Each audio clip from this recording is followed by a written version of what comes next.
दोस्तों, China Pakistan economic corridor में अब अफगानिस्तान भी शामिल हो गया है। 2 years after they seized power, the Taliban are being legitimized. Pakistan and China, they have granted the Taliban their wish. Afghanistan will join the Belt and Road Initiative. तो आज की इस वीडियो में हम लोग जानेंगे चाइना पाकिस्तान इकोनॉमिक कॉरिडोर क्या है, अफगानिस्तान के शामिल होने से अफगानिस्तान को क्या फायदा होने वाला है, इंडिया को क्या नुकसान होने वाला है, साथ ही साथ चाइना का बेल्ट एंड रोड इनिशिएटिव क्या होने वाला है। बेसिकली इस वीडियो को मैंने कई सेगमेंट में डिवाइड किया हुआ है, जिसमें सबसे पहले हम लोग बात करेंगे कि ये न्यूज क्यों बनी है, अभी न्यूज चर्चे में क्यों है। उसके बाद चाइना पाकिस्तान इकोनॉमिक कॉरिडोर के बारे में जानेंगे, फिर जानेंगे चाइना का BRI मॉडल क्या है, यानी belt and road initiative model क्या है, इसका इतिहास क्या है और वर्तमान क्या है, साथ ही साथ अब इंडिया को प्रॉब्लम क्या हो रही है इसको लेकर के। तो अभी रिसेंटली 5वीं बार चाइना पाकिस्तान और अफगानिस्तान के विदेश मंत्रियों की बैठक हुई, जिसके तहत फाइनली अफगानिस्तान राजी हो गया CPEC में शामिल होने के लिए। The announcement came on Sunday after a meeting in Islamabad. The foreign ministers of Pakistan, China and Afghanistan met. CPEC मतलब China Pakistan economic corridor. China Pakistan economic corridor basically एक $60 बिलियन की या कहें $60 अरब की एक बहुत बड़ा एक मेगा प्रोजेक्ट है, जिसके तहत चाइना का सिजियांग प्रांत जो है वो कनेक्ट होगा पाकिस्तान के ग्वादर पोर्ट से। पाकिस्तान के बलूचिस्तान एरिया में स्थित एक ग्वादर पोर्ट है, वहाँ से लेकर के चाइना के सिजियांग प्रांत तक एक कॉरिडोर बनाया जा रहा है और ये कॉरिडोर POK से होकर के गुजर रहा है। अब इसी कॉरिडोर का हिस्सा अब अफगानिस्तान बनेगा, यानी कि ये कॉरिडोर अफगानिस्तान को भी कनेक्ट करेगा। अब इसमें अफगानिस्तान के कनेक्ट हो जाने से इसमें अफगानिस्तान का भी फायदा है और चाइना का भी फायदा है। सबसे ज़्यादा तो चाइना का ही फायदा होने वाला है। एक्चुअली में अफगानिस्तान पर जब से तालिबान का कब्जा हुआ है, अमेरिका की फोर्सेस जब वहाँ पर छोड़कर चली गई और तब से ही वहाँ पर चाइना की नज़र बनी हुई है। वहाँ पर बहुत सारे मिनरल्स अभी भी हैं, लोहा, तांबा, बहुत सारे ऐसे खनिज पदार्थ अभी भी वहाँ पर हैं, अफगानिस्तान की ज़मीनों में हैं। लेकिन अफगानिस्तान के पास इतना इंफ्रास्ट्रक्चर है ही नहीं, इतनी टेक्नोलॉजी और इतना भारी भरकम जो इक्विपमेंट होता है या कोई ऐसी फैक्ट्री इंडस्ट्री कोई है नहीं जो उन खनिजों को वहाँ की ज़मीनों से निकाल सके और उसको रिफाइन कर सके। इसके लिए उसे एक ऐसे देश की सपोर्ट की ज़रूरत थी और वहाँ पर चाइना उसको मदद देने को तैयार हो गया है। चाइना बेसिकली वहाँ पर खनिजों को निकालेगा, उत्खनन करेगा और साथ ही साथ उसको पूरी दुनिया में डिस्ट्रीब्यूट करेगा। अब इसमें चूंकि अफगानिस्तान से निकाला जा रहा है तो अफगानिस्तान को भी फायदा होगा ही होगा, चाइना को भी फायदा होगा, क्योंकि चाइना इसको इस कॉरिडोर से कनेक्ट करने के बाद अपने रास्ते से इस कॉरिडोर के माध्यम से दुनिया भर में सप्लाई करेगा।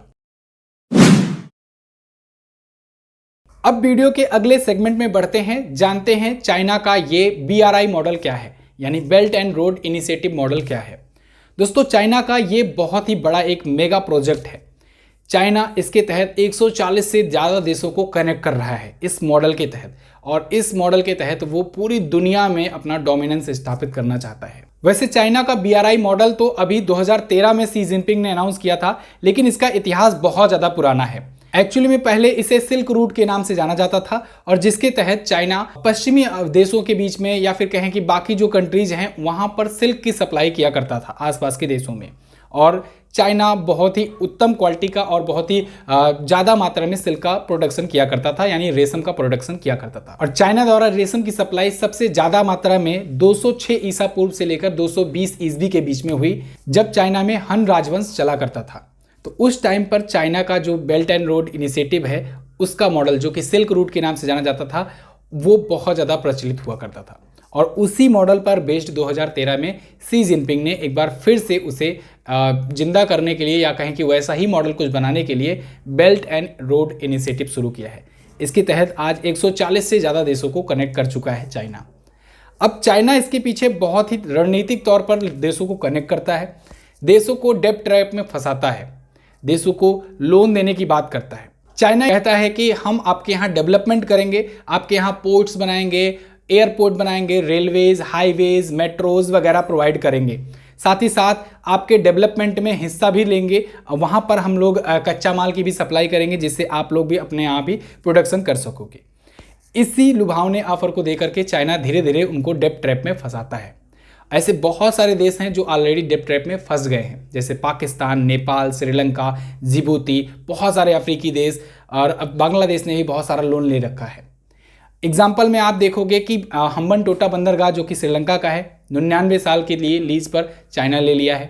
पाकिस्तान का ये जो ग्वादर पोर्ट है, जहाँ पर ये इसका CPEC अभी ये जो प्रोजेक्ट है ये चल रहा है, तो ग्वादर पोर्ट में भी 91% हिस्सेदारी आज के टाइम पर चाइना की है।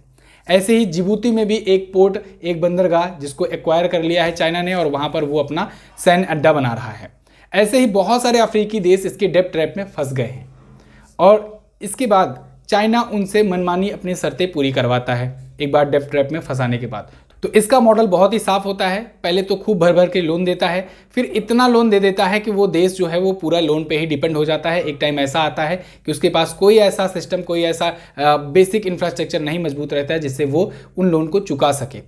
उसके बाद वहाँ के लैंड्स का बहुत ही अच्छे तरीके से यूज करता है चाइना, कभी वहाँ पर सैन्य बेस बना करके, कभी वहाँ से कॉरिडोर गुजार करके। इसी डेब्ट ट्रैप में अब अफगानिस्तान भी चपेट में आ गया है। अब बात आती है कि चलो ठीक है, इससे और सारे देश जुड़ रहे हैं, इंडिया को क्या नुकसान है, इंडिया को क्यों इतनी प्रॉब्लम हो रही है। तो देखो दोस्तों, इंडिया को सबसे बड़ी प्रॉब्लम शुरू हो रही है सीपीईसी से ही। चाइना पाकिस्तान इकोनॉमिक कॉरिडोर जो चाइना से शुरू होकर के पाकिस्तान के बलूचिस्तान में ग्वादर पोर्ट तक जा रहा है, वो एक्चुअल में पीओके से होकर के गुजर रहा है। अब पीओके यानी पाक ऑक्युपाइड कश्मीर, ये वो हिस्सा है जहां पर पाकिस्तान ने अभी कब्जा कर रखा है, लेकिन इंडिया क्लेम करता है कि इंडिया उसको वापस लेकर के रहेगा, वो भारत का हिस्सा है। तो अगर ये कॉरिडोर वहां से गुजरता है तो फिर इंडिया उसको वापस लेने में दिक्कत का सामना करेगा। इसीलिए इंडिया नहीं चाहता है कि वहां से कॉरिडोर गुजरे, पहला कारण।